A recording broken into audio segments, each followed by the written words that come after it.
Hi, I'm Ritika. Today is World Cancer Day and I want to share my story with you all. A little about me before that. I'm a very positive, happy person and I love to travel, meet new people and keep talking.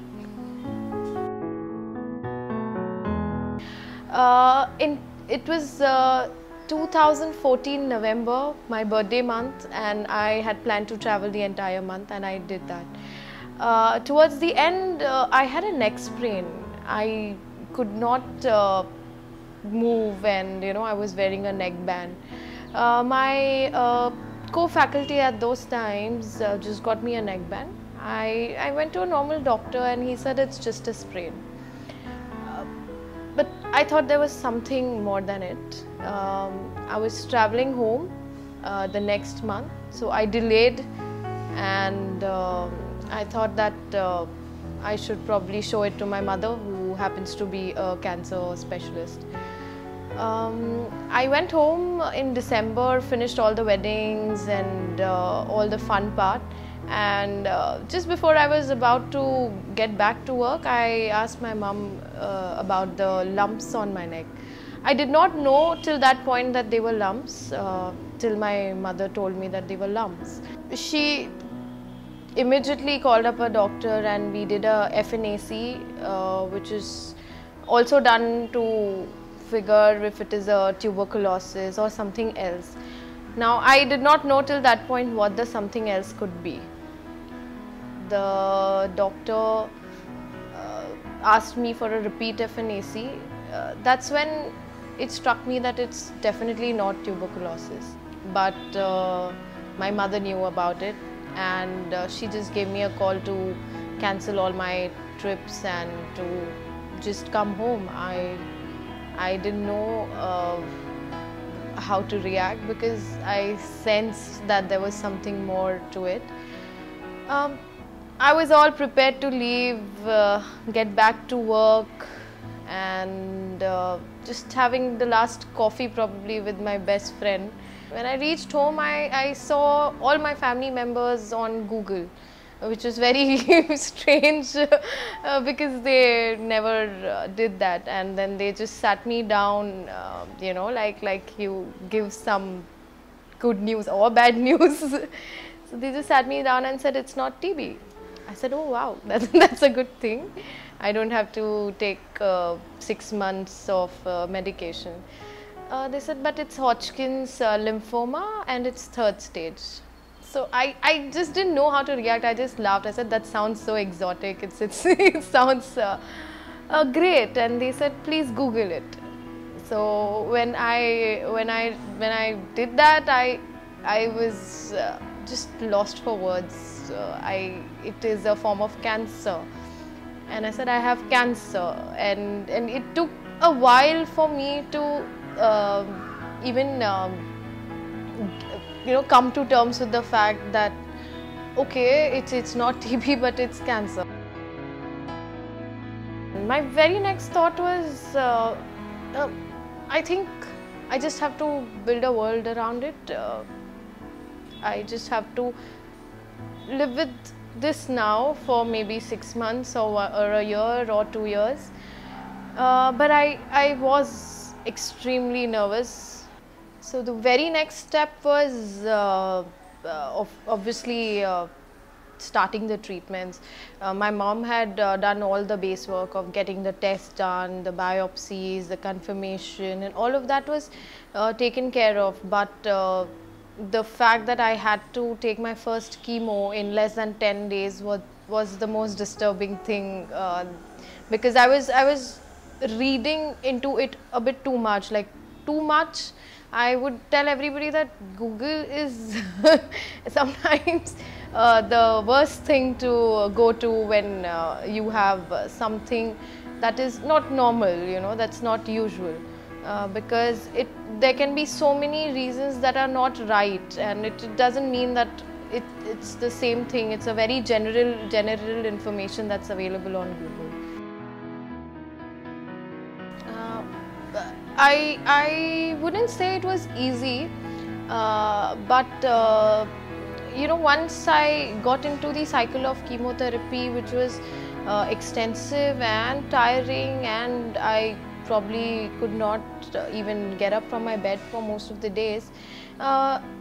Acceptance that this is what my life is for the next couple of years, what helped me get out of it easier. I asked everybody around me or my friends and family to be as normal as possible, because normalcy is what gets us back or gets us out of any situation that is difficult or that is not normal. To forget the pain, I wouldn't say there was no pain, but to forget the pain, I would sometimes just keep on watching Friends. I probably saw it twice in the whole season. I read positive books. I'm not a very spiritual or a religious person, but I started meditating and it definitely helped me. It just balanced me out and made me more positive. I'm a very outgoing and social person, and I was asked not to go out and meet too many people because of the fear of infection. So that was the most difficult part for me. But still I stole out a few moments here and there to go for a short drive in a air-conned vehicle, and the only place I was allowed to go to was my best friend's house. So on any random afternoon we just sat down painting and talking to each other, and I think that time was something I would never have got in my normal regular life, where we all are running around doing our everyday chores. And I think that time off is what we all should take, whether ill or not. We all should take a time off to restructure our life, to reorganize our life, to understand where we are at and where we wish to go. So once I started feeling better, say about 2 or 3 chemos later, I gained confidence. I just knew when I would have the good days.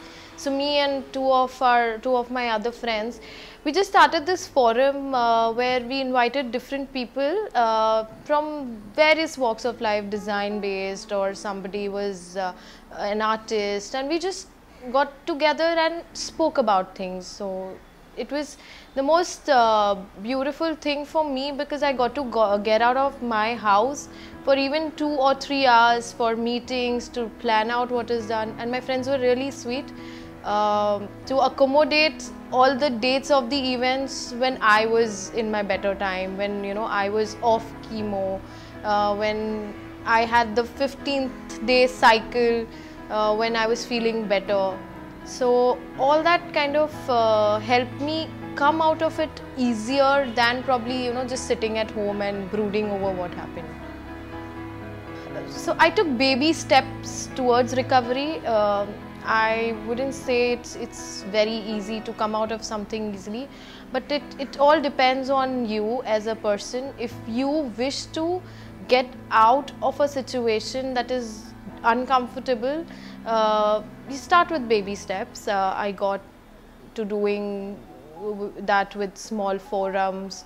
That whole 6 months to 1 year where I was not able to work, I just sat down and penned down my dream, and I kind of had the blueprint of what I wanted to do ready with me when I started Casa Quirky. I just knew that I wanted a store. I just knew that I wanted to curate. I just knew that I wanted to bring different people together, different artists together, and showcase their products at one place. And yeah, I kind of did that within a year of being cancer free. I continue doing that along with a lot of other things that I got exposed to. That includes writing a book on this, because a lot of people told me that my experiences would inspire more people and I should be doing this.